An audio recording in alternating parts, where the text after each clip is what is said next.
Sixth class Telugu first lesson నుండి sixth lesson వరకు మొత్తం లెసన్స్లోని బిట్స్ చూద్దాం. ఫస్ట్ బిట్, తృప్తి అను పాఠం యొక్క ఉద్దేశము.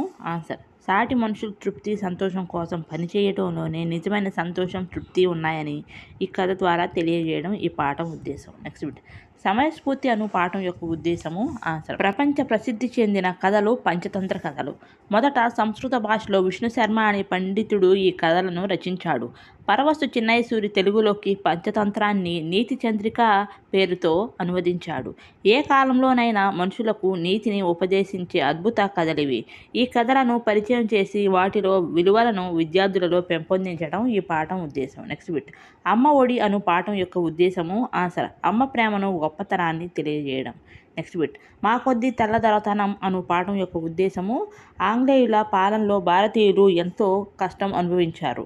స్వేచ్ఛను స్వాతంత్రాన్ని కోల్పోయారు. స్వాతంత్రం కోసం ఆనాటి ప్రజలు ఆంగ్లేయుల పాలనకు వ్యతిరేకంగా చేసిన ఉద్యమం ఈ గేయంలో ఉంది. నెక్స్ట్ బిట్, అమ్మ ఒడి అనే పాఠ్యాంశ రచయిత. ఆన్సర్, బాడిగ వెంకట నరసింహారావు. నెక్స్ట్ బిట్, సమయస్ఫూర్తి అనే పాఠ్యాంశ రచయిత కందుకూరి వీరేశలింగం. నెక్స్ట్ బిట్, మా కొద్ది తెల్లదొరతనం పాఠ్యాంశ రచయిత గరిమెళ్ళ సత్యనారాయణ. నెక్స్ట్, తృప్తి అనే పాఠ్యాంశ రచయిత సత్యం శంకరమంచి. నెక్స్ట్ బిట్, తృప్తి అనే పాఠం ఇతివృత్తం మానవ విలువలు. నెక్స్ట్, మా కొద్ది తెల్లదొరతనం పాఠం ఇతివృత్తం దేశభక్తి.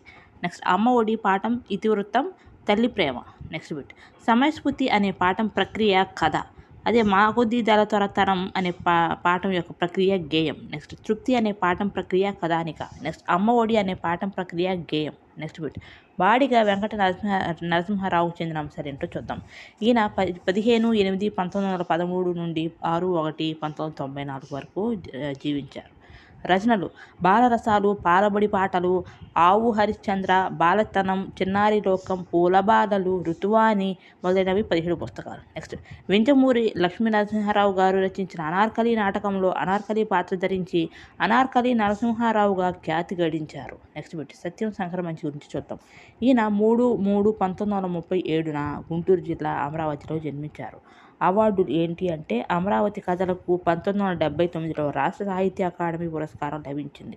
నెక్స్ట్, కథా సంపుటాలు ఏంటి అంటే, అమరావతి కథలు, కార్తీక దీపాలు. నెక్స్ట్ బిట్, నవలలు: రేపటి దారి, సీత స్వగతాలు, ఆకలి ప్రేమలేఖ, ఎడారిలో కలువ పూలు మొదలైనవి. నెక్స్ట్, నాటకం ఏంటి అంటే హరహర మహాదేవ. నెక్స్ట్ బిట్, వ్యాసాలు: దినపత్రిక, వారపత్రికలలో చాలా వ్యాసాలు రాశారు. నెక్స్ట్ బిట్, ఈ పాఠానికి మూలం కందుకూరి వీరేశలింగం అనువదించిన పంచతంత్ర కథల్లోని విగ్రహం అనే భాగంలోని కథ. ఆన్సర్, సమయస్ఫూర్తి. నెక్స్ట్ బిట్, గరిమెళ్ళ సత్యనారాయణ గురించి చూద్దాం. శ్రీకాకుళం జిల్లా నరసన్నపేట తాలూకా గోనెపాడులో 14/7/1893 జన్మించారు. ప్రత్యేకతలు ఏంటి అంటే, జాతీయ కవి, దేశభక్తి కవితలు రాసి జైలు శిక్ష అనుభవించిన వారిలో మొదటివారు. నెక్స్ట్, స్వాతంత్ర సమరయోధుడు, కవి, రచయిత. నెక్స్ట్, గేయాలు ఏంటంటే, దండాలు దండాలు, భారతమాత, మా కొద్ది తెల్లదొరతనం గేయాలతో సామాన్య ప్రజలలో కూడా స్వాతంత్రోద్యమ ఉత్తేజాన్ని, చైతన్యాన్ని కలిగించారు. మరణం ఎప్పుడు అంటే 18/12/1952 స్వర్గస్థులయ్యారు. నెక్స్ట్ బిట్, కందుకూరి వీరేశలింగం గారి గురించి చూద్దాం. ఈయన కాలం 16/4/1848 నుంచి 27/5/1919 అన్నమాట. జన్మస్థలం రాజమండ్రిలో జన్మించారు. బిరుదు గద్య తిక్కన ఆయన బిరుదు. నెక్స్ట్, ప్రత్యేకతలు: వీరు సంఘ సంస్కర్త, నవయుగ వైతాళికులు, విద్యావేత్త. నెక్స్ట్ బిట్, డాష్ పాఠ్యభాగం బాలబంధు బివి నరసింహారావు సంపూర్ణ రచనలు 2వ సంకలనంలోనిది. ఆన్సర్, అమ్మ ఒడి. నెక్స్ట్ బిట్, భూమండలాన్ని ముందుగా చుట్టి వచ్చిన వాళ్లకు ఘనాధిపత్యం ఇస్తానని గణేశునికి మరియు కుమారస్వామికి చెప్పినది ఎవరు అంటే, ఆన్సర్, పరమశివుడు. నెక్స్ట్ బిట్, తల్లిదండ్రులకు ప్రదక్షిణం చేస్తే భూమండల యాత్ర చేసినట్లేనని గణపతికి చెప్పినవారు. ఆన్సర్, నారదుడు. నెక్స్ట్ బిట్, ఘనాధిపత్యం ఎవరికి దక్కుతుంది అంటే, ఆన్సర్, గణేశుడు. నెక్స్ట్, కుచేలుడు ఎవరు అంటే, శ్రీకృష్ణుని చిన్ననాటి స్నేహితుడు. నెక్స్ట్ బిట్, కుచేలుడు చాలా పేదవాడు. తినడానికి తిండి లేక తన భార్య మాట చొప్పున శ్రీకృష్ణుడు సహాయం అడగడం కొరకు వెళ్ళినప్పుడు డాష్ తీసుకుని వెళ్ళాడు. ఆన్సర్, అటుకులు. నెక్స్ట్ బిట్, విలువైన గడియారం ధరించి సమయపాలన చేయకపోవడం కంటే సమయపాలన కోసం గడియారాన్ని మర్చిపోయినా పర్వాలేదు అని ఎవరు అంటారు అంటే, answer, Mahatma Gandhi. Next bit, ఈయన పళ్ళు తోముకునే సమయంలో సమయం వృధా కాకుండా గోడ మీద భగవద్గీత శ్లోకాలను రాసి చదివేవారు. ఆన్సర్, మహాత్మా గాంధీ. నెక్స్ట్ ఈ దేశం నాకేమిచ్చింది అని బాధపడడం కన్నా దేశానికి నేనేమి చేయగలుగుతున్నాను అని ఆలోచించేవాడు నిజమైన దేశభక్తుడు అని అన్నది ఎవరు అంటే మహాత్మా గాంధీ. నెక్స్ట్ బిట్, ఏమి మహిమంబు గలదో నీనామందు బాపు అని వీణుల బడిన ఎంత నిలువునను నాడు మేనేళ్ళ పులకరించు జల్లుమని నాడు హృదయంబు జలధరించు సర్వసారస్రత ప్రపంచంబునందు గాంధీ ఎనియడి వర్ణయుగంబు తోడ సాటి వచ్చేడి వేరొక్క మాట గలదే. ఈ కవిత ఎవరు రచించారు అంటే ఆన్సర్ నాలం కృష్ణారావు. నెక్స్ట్ బిట్, కరయుగంబు గలదు చరణంబులా లేవు కడుపు నడుము వీపు మెడయు గలవు శిరము లేదు గాని నరుల బట్టుక మరింగి సాగసు గుర్చు దీని సొగసు గనుడి. ఆన్సర్ చొక్కా. నెక్స్ట్ బిట్, సమయస్ఫూర్తి పాఠంలోని ఫలితుడు ఎవరు అంటే ఆన్సర్ ఎలుక. నెక్స్ట్ సమయస్ఫూర్తి పాఠంలోని చంద్రకుడు ఎవరు అంటే ఆన్సర్ గుడ్లగూబ. నెక్స్ట్ సమయస్ఫూర్తి పాఠంలోని రోమసుడు ఎవరు అంటే ఆన్సర్ పిల్లి. నెక్స్ట్ బిట్, అందుకే కాబోలు ఒకరి కష్టం చూసి మనసులో సంతోషించి చంకలు కొట్టుకోరాదు అన్నారు అన్నది ఎవరు అంటే ఆన్సర్ ఫలితుడు. నెక్స్ట్ బిట్, మిత్రమా ఆ కిరాతకుడు కాలయముడులా వస్తున్నాడు నన్ను తొందరగా రక్షించు అన్నది ఎవరు అంటే ఆన్సర్ రోమసుడు. నెక్స్ట్ బిట్, జాతి లక్షణం కాదనలేని వైరి లక్షణం బయటకు వస్తే నాకు ప్రాణహాని ఉందని తెలుసు అని అన్నది ఎవరు ఆన్సర్ ఫలితుడు. నెక్స్ట్ బిట్, అర్థాలు చూద్దాం. అన్వేషణ అంటే వెతుకులాట. నెక్స్ట్ మైత్రి అంటే స్నేహం. నెక్స్ట్ భీతి అంటే భయం. దొరతనం అంటే పాలన. నెక్స్ట్ లాభం అంటే ప్రాప్తి. నెక్స్ట్ ముల్లే అంటే ధనం మాట. నెక్స్ట్ రాజు అంటే ప్రభువు. నెక్స్ట్ చేటు అంటే కీడు అనర్థం. నెక్స్ట్ పోరాటము అంటే యుద్ధం. నెక్స్ట్ ముట్టుకుంటే అంటే తాకితే. నెక్స్ట్ కరం అంటే గాడిద. నెక్స్ట్ కరం అంటే చేయి. నెక్స్ట్ చలం అంటే కదిలేది. నెక్స్ట్ పథకం అంటే బిళ్ళ. ప్రకృతి వికృతులు చూద్దాం. రథం అంటే అరథం. నెక్స్ట్ అంగుళీయకం అంటే ఉంగరం. నెక్స్ట్ చంద్రుడు అంటే చంద్రుడు. నెక్స్ట్ హితం అంటే హితం. నెక్స్ట్ ధర్మము అంటే దమ్మం. నెక్స్ట్ ప్రాణము అంటే పానం. నెక్స్ట్ సంతోషము అంటే సంతసం. నెక్స్ట్ కథ అంటే కథ. నెక్స్ట్ వ్యతిరేక పదాలు చూద్దాం. మంచి అంటే చెడు. నెక్స్ట్ అపకారం అంటే ఉపకారం. నెక్స్ట్ వెలుగు అంటే చీకటి. నెక్స్ట్ ధర్మం అంటే అధర్మం. నెక్స్ట్ కావాలి అంటే వద్దు. నెక్స్ట్ వింటాడు అంటే వినడు. నెక్స్ట్ సత్యం అంటే అసత్యం. నెక్స్ట్ అర్థాలు చూద్దాం. ఫలం అంటే పండు ప్రయోజనం. నెక్స్ట్ గజం అంటే ఏనుగు. నెక్స్ట్ ఘనం అంటే గొప్పది మేఘం. నెక్స్ట్ జనం అంటే మనుషులు. నెక్స్ట్ డంబం అంటే ప్రగల్భం. నెక్స్ట్ డంక అంటే పెద్ద. నెక్స్ట్ ధనం అంటే డబ్బు. నెక్స్ట్ బలపం అంటే పలక పుల్ల. నెక్స్ట్ దైవము అంటే దేవుడు. నెక్స్ట్ భరతం అంటే భారతదేశం సంగతి. నెక్స్ట్ అనిసము అంటే ఎల్లప్పుడూ. నెక్స్ట్ హాసము అంటే నవ్వు. నెక్స్ట్ నిత్యము అంటే ఎల్లప్పుడూ. నెక్స్ట్ వికాసము అంటే తెలివి. నెక్స్ట్ భాషణం అంటే మాట్లాడిన మాటలు. నెక్స్ట్ శ్రావ్యము అంటే వినదగినవి. నెక్స్ట్ హృది అంటే మనస్సు. నెక్స్ట్ అనురాగం అంటే ప్రేమ. నెక్స్ట్ దివ్యం అంటే ఉత్తమము. నెక్స్ట్ భవ్యం అంటే శుభకరమైనది. నెక్స్ట్ యోగం అంటే అన్నింటినీ సమకూర్చేది. నెక్స్ట్ ఆకరములు అంటే నిలయమైనవి. నెక్స్ట్ చరణములు అంటే పాదములు. నెక్స్ట్ లోకం అంటే జగత్తు. నెక్స్ట్ చలం అంటే నెపము వెనుదీయుట. నెక్స్ట్ సర్వము అంటే సమస్తం సర్వస్వం. నెక్స్ట్ పథకం అంటే ఎతుగడ. నెక్స్ట్ కలం అంటే పెన్ను. నెక్స్ట్ చలి అంటే శీతలం. నెక్స్ట్ కాలం అంటే సమయం. నెక్స్ట్ చావిడి అంటే పెద్ద గది. నెక్స్ట్ తడి అంటే చెమ్మ. నెక్స్ట్ తాడి అంటే తాళవృక్షము. నెక్స్ట్ పదం అంటే శబ్దం. నెక్స్ట్ పాదం అంటే చరణం అడుగు భాగం కాలు. నెక్స్ట్ కిటికీ అంటే గవాక్షం. నెక్స్ట్ టీకా అంటే వ్యాధి నిరోధకత పెంచే మందు వ్యాక్సిన్ అన్నమాట. నెక్స్ట్ తిను అంటే ఆరగించు. నెక్స్ట్ తీరం అంటే దరి. నెక్స్ట్ కుదురు అంటే స్థిరం చెట్టు. నెక్స్ట్ చురుకు అంటే ఉత్తేజం. నెక్స్ట్ చూరు అంటే పెనక. నెక్స్ట్ టూరు అంటే ప్రయాణం. నెక్స్ట్ తూము అంటే గొట్టం. నెక్స్ట్ పురి అంటే నగరం. నెక్స్ట్ డబడబా అంటే ధ్వన్యానుకరణ. నెక్స్ట్ పూరి అంటే అల్పాహారంగా తినేది గోధుమ పిండితో చేసేది అంటే ధాన్యం నిల్వ చేసేది. నెక్స్ట్ దడి అంటే తాటి లేదా కొబ్బరి ఆకులతో కట్టిన అడ్డం. నెక్స్ట్ దాడి అంటే దండయాత్ర. నెక్స్ట్ బాడి అంటే బురద. నెక్స్ట్ గీత అంటే భగవద్గీత రేఖ. నెక్స్ట్ జిలుగు అంటే మెరయు. నెక్స్ట్ డీలా అంటే నిరాశ. నెక్స్ట్ దీన అంటే దైన్య. నెక్స్ట్ దిన అంటే రోజు. నెక్స్ట్ గుడి అంటే దేవాలయం. నెక్స్ట్ బిరబిర అంటే తొందరగా. నెక్స్ట్ గూడు అంటే కులాయము. నెక్స్ట్ దూకుడు అంటే తొందరపాటు. నెక్స్ట్ కేతనం అంటే జెండా. నెక్స్ట్ కెరటం అంటే అల. నెక్స్ట్ బృందం అంటే సమూహం. నెక్స్ట్ హంగు అంటే హడావిడి. నెక్స్ట్ కైక అంటే దశరథుని భార్య. నెక్స్ట్ చొరవ అంటే చనువు. నెక్స్ట్ టొంకు అంటే అసహజమైన. నెక్స్ట్ టైరు అంటే అలసట. నెక్స్ట్ టోపీ అంటే మోసం తలపాగా. నెక్స్ట్ తెర అంటే పరద. నెక్స్ట్ టేకు అంటే చేవగల కలప. నెక్స్ట్ తొన అంటే భాగం మొక్క. నెక్స్ట్ తోట అంటే వనము. నెక్స్ట్ తౌడు అంటే మెత్తని చెట్టు. నెక్స్ట్ పెరుగు అంటే దది. నెక్స్ట్ గెల అంటే గుచ్చము. నెక్స్ట్ పోరు నెక్స్ట్ పోరు అంటే యుద్ధం, నెక్స్ట్ జముడు అంటే చెముడు, నెక్స్ట్ జారు అంటే బురద, నెక్స్ట్ డెందం అంటే హృదయం, నెక్స్ట్ డేగ అంటే సేనము, నెక్స్ట్ డౌను అంటే దిగువ, నెక్స్ట్ దశ అంటే దిక్కు, నెక్స్ట్ దేశం అంటే ప్రదేశం, నెక్స్ట్ బేరం అంటే ఖరీదు, నెక్స్ట్ బోరు అంటే విసుగు నీటి పంపు, నెక్స్ట్ బొరుసు అంటే కంతి, నెక్స్ట్ టుంగు అంటే తూగు అంటే ధ్వన్యనుకరణం ఊగు అనమాట. నెక్స్ట్ కౌలు అంటే అద్దె చెల్లించి భూమి లేదా ఆస్తిని కలిగి ఉండుట. నెక్స్ట్ గూడూరు అంటే ఒక ఊరు అంటే పక్షి గూళ్ళు ఎక్కువ గలదనమాట. నెక్స్ట్ బైబిలు అంటే క్రైస్తవ మత గ్రంథం. పింగళి వెంకయ్య గారి గురించి చూద్దాం. పింగళి వెంకయ్య గారు మన జాతీయ జెండాను తయారు చేశారు. అందుకే ఆయనను జెండా వెంకయ్య అంటారు. జననం: ఆయన కృష్ణా జిల్లా బట్ల పెనుమూరులో జన్మించారు. నెక్స్ట్ పుట్టిన తేదీ 2/8/1878, మరణం 4/7/1963 స్వర్గస్థులయ్యారు. నెక్స్ట్ గాంధీ గారితో ఏర్పడిన పరిచయం పింగళి వెంకయ్య గారిని స్వాతంత్రోద్యమం వైపు నడిపించింది. 1906 కలకత్తా కాంగ్రెస్ మహాసభలలో బ్రిటిష్ జెండా ఎగరవేయడం పింగళి వెంకయ్య గారికి నచ్చలేదు. 1921లో విజయవాడలో జరిగిన కాంగ్రెస్ సమావేశంలో గాంధీజీ పింగళి వెంకయ్యను జాతీయ పతాకం తయారు చేసి ఇవ్వమని అడిగారు.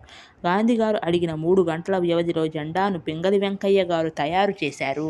జెండాలో కషాయం రంగు డాష్కి చిహ్నం. ఆన్సర్ త్యాగం, దేశభక్తి. నెక్స్ట్ జెండాలో తెలుపు రంగు అనేది శాంతి సత్యంకు చిహ్నం. నెక్స్ట్ అదే ఆకుపచ్చ రంగు అనేది సమృద్ధి, నమ్మకానికి చిహ్నం. నెక్స్ట్ మా తెలుగు తల్లికి మల్లెపూ దండ, మా కన్న తల్లికి మంగళహారతులు అంటూ తెలుగు రాష్ట్ర గేయంగా తెలుగు భాషను, సంస్కృతిని తెలుగు ప్రజలందరి నాలుకలపై నత్తింపజేసిన ఘనపాటి సుందర కవి ఎవరు అంటే ఆన్సర్ శంకరంపాడి సుందరాచారి.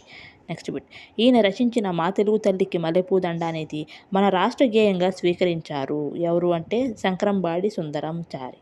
నెక్స్ట్ చిత్తూరు జిల్లాలో తిరుపతిలో 1914 ఆగస్టు 10న జన్మించిన ఆయన అనేక గ్రంథాలు రాశారు. ఎవరు అంటే శంకరంపాడి సుందరాచారి. నెక్స్ట్ తిరుపతిలో ఈయన కాంస్య విగ్రహం 2004లో ఉంది. ఆన్సర్ శంకరంపాడి సుందరాచారి. నెక్స్ట్ సుందర రామాయణం, అపవాదు, బలిదానం, సుందర భాగవతం, పేద కవి, నాస్వామి, కావేటి, నగరరాజు నీరాజనం, శ్రీనివాస శతకం, బుద్ధగీత అనున్నది ఎవరి రచనలు అంటే ఆన్సర్ శంకరంపాడి సుందరాచారి. నెక్స్ట్ సుందరాచారి తిరుపతిలో 1777 ఏప్రిల్ 18న మరణించారు.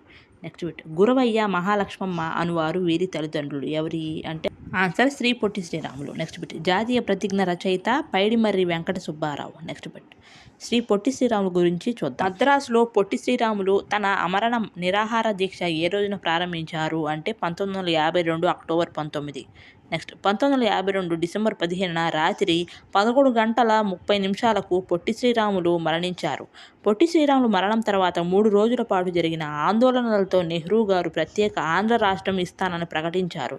1953 అక్టోబర్ 1న కర్నూలు రాజధానిగా ఆంధ్ర రాష్ట్రం ఏర్పాటైంది. నెక్స్ట్ జననం ఎప్పుడు అంటే 1901 మార్చి 16. ఇతనిని అమరజీవి అని పొట్టి శ్రీరాములుగా పిలుస్తారు. పొట్టి శ్రీరాములు పూర్వీకులు ఒకప్పటి నెల్లూరు జిల్లా కనిగిరి ప్రాంతం వారు. ప్రస్తుతం కనిగిరి ప్రకాశం జిల్లాలో కలదు. వ్యాపార రీత్యా పొట్టి శ్రీరాములు పూర్వీకులు చెన్నైలో స్థిరపడ్డారు. పొట్టి శ్రీరాములు మద్రాసు, బొంబాయి నగరాలలో విద్యాభ్యాసం చేశారు. పొట్టి శ్రీరాములు తన మేనమామ కుమార్తె సీతమ్మను వివాహం చేసుకున్నారు. బొంబాయిలో అసిస్టెంట్ ప్లంబర్ ఉద్యోగంలో చేరారు. నెక్స్ట్ పైడిమర్రి వెంకట సుబ్బారావు గారి గురించి చూద్దాం. పైడిమర్రి వెంకట సుబ్బారావు నల్గొండ జిల్లా అన్నెంపర్తి గ్రామంలో 1916 జూన్ 10న జన్మించారు. సుబ్బారావు తల్లిదండ్రులు వెంకట రామయ్య, రాంబాయమ్మ. బాల్యంలోనే సుబ్బారావు తల్లి రామాయణ భారతాలు చెప్పేవారు. నెక్స్ట్ సుబ్బారావు గారు వెట్టి చాకిరిని నిరసిస్తూ అనేక కథలు రాశారు. సుబ్బారావు రచించిన పద్య కావ్యాలు దేవదత్తుడు, తులసీదాసు, త్యాగరాజు. నెక్స్ట్ పైడిమర్రి వెంకట సుబ్బారావు గారు రచించిన నాటకాలు ఏంటి అంటే గృహస్థ జీవితం, స్త్రీ ధర్మము, శ్రీమతి. నెక్స్ట్ సుబ్బారావు రచనలు బాలరామాయణ, వెంకటేశ స్తుతులు అనమాట. నెక్స్ట్ 1962 భారత్ చైనా యుద్ధం తర్వాత మన దేశ విద్యార్థులలో ప్రాథమిక దశ నుంచే దేశభక్తి భావం కలిగించాలనే భావన సుబ్బారావు గారికి కలిగింది.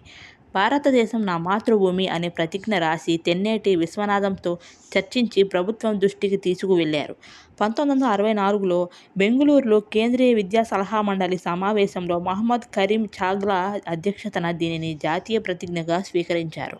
జాతీయ ప్రతిజ్ఞను 1965 జనవరి 26 నుండి దేశమంతటా అన్ని భాషల పాఠ్యపుస్తకాలలో ప్రచురించారు. నెక్స్ట్ విద్యార్థుల్లో నైతిక విలువలు పెంపొందించడం, వారిని ఉత్తమ పౌరులుగా తీర్చిదిద్దడం ఈ పాఠ్యభాగం ఉద్దేశం. ఆన్సర్ ఆన్సర్ సుభాషితాలు. నెక్స్ట్ బిట్ సుభాషితాలు అనే పాఠం ఇతివృత్తం నైతిక విలువలు. ప్రక్రియ ఏమో శతక పద్యాలు. నెక్స్ట్ నార్ల చిరంజీవి 20వ శతాబ్దం తెలుగు పూల శతకం. నెక్స్ట్ కరుణశ్రీ 20వ శతాబ్దం తెలుగు బాల శతకం. నెక్స్ట్ బద్దెన 13వ శతాబ్దం సుమతి శతకం. నెక్స్ట్ పక్కి అప్పల నరసింహం 17వ శతాబ్దం కుమార కుమారి శతకాలు. నెక్స్ట్ పోతులూరి వీరబ్రహ్మం 17వ శతాబ్దం కాళికాంబ సప్తశతి. నెక్స్ట్ మారద వెంకయ్య 16వ శతాబ్దం భాస్కర శతకం. నెక్స్ట్ కంచర్ల గోపన్న 17వ శతాబ్దం దాశరథి శతకం. నెక్స్ట్ బిట్ శతకం అంటే 100 పద్యాల రచన. శతక పద్యాల చివర మకుటం ఉంటుంది. ఇందులో పద్యాలు ముక్తకాలుగా ఉంటాయి. అంటే ఏ పద్యానికి ఆ పద్యం స్వతంత్ర భావం కలిగి ఉంటుంది. మకుటం ఉండటం వలన శతక కవి ఏ పద్య ఛందస్సును ఎన్నుకుంటాడో అదే ఛందస్సులో అన్ని పద్యాలు రాయవలసి ఉంటుంది. చెలిమి శిలాక్షరం ఎప్పుడు అలుక జలాక్షరము సుజనులగు వారలకున్. చెలిమి జలాక్షరమెప్పుడు అలుక శిలాక్షరము కుజనులగు వారలకున్. అంటే దీనిలో ప్రశ్నలు చూద్దాం. ఫస్ట్ది అలుక ఎవరికి జలాక్షరం అంటే ఆన్సర్ మంచివారికి అలుక జలాక్షరం.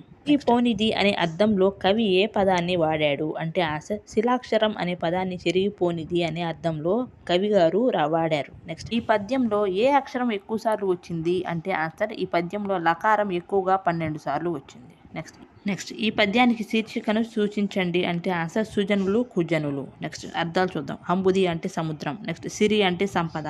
నెక్స్ట్ ధరణి అంటే భూమి. నెక్స్ట్ అంబుది అంటే సముద్రం. నెక్స్ట్ పద్యం చూద్దాం. మటకవ వలంగిడు నెన్నండు మా అవ్వంగ రాదు మేలు మర్యాదలతో దిరుగవలే జనముల దరిబేమ మేలంగా వలయు ధరణి కుమారి. అంటే దీనిలో భావం ఏంటంటే ఓ కుమారి ఒకరు చేసిన కీడు మర్చిపోవాలి కానీ ఇతరులు మనకి చేసిన మేలును ఎన్నడూ మర్చిపోకూడదు. అందరి పట్ల అనురాగం మర్యాదతో ప్రవర్తించాలి. నెక్స్ట్ పద్యం చూద్దాం. భూమి నాది అన్న భూమి ఫక్కున నవ్వు దానహీను చూచి ధనము నవ్వు కథన బీతు చూసి కారుండు నవ్వును విశ్వదాభిరామ వినురవేమ. ఈ పద్యానికి భావం ఏంటంటే ఓ వేమ ఈ భూమి నాది అని అహంకారం ప్రదర్శించిన వాడిని చూసి భూమి పగలబడి నవ్వుతుంది. ఈ ధనం నాది అనే మమకారంతో దానం జోలికి పోనివాడిని చూసి ధనం నవ్వుతుంది. యుద్ధం అంటే భయపడే పిరికివాడిని చూసి యముడు నవ్వుతాడు. నెక్స్ట్ పద్యం చూద్దాం. కడిచిపోయినట్టి క్షణము తిరిగి రాదు కాలమూరకెప్పుడు గడుపబోకు దీపమున్నయప్పుడే దిద్దుకోవలె నిల్లు విలువ తెలిపి చదువు తెలుగు బిడ్డ. ఈ పద్యానికి భావం తెలుగు బిడ్డ జరిగిపోయిన సమయం తిరిగి రాదు కాబట్టి కాలాన్ని వృధాగా గడపకూడదు. అవకాశం ఉన్నప్పుడే పనులను చక్కగా చేసుకోవాలి. కాలం విలువ తెలుసుకొని చదువుకోవాలి. నెక్స్ట్ నానార్థం చూద్దాం. హరి అంటే కోతి సూర్యుడు సింహము.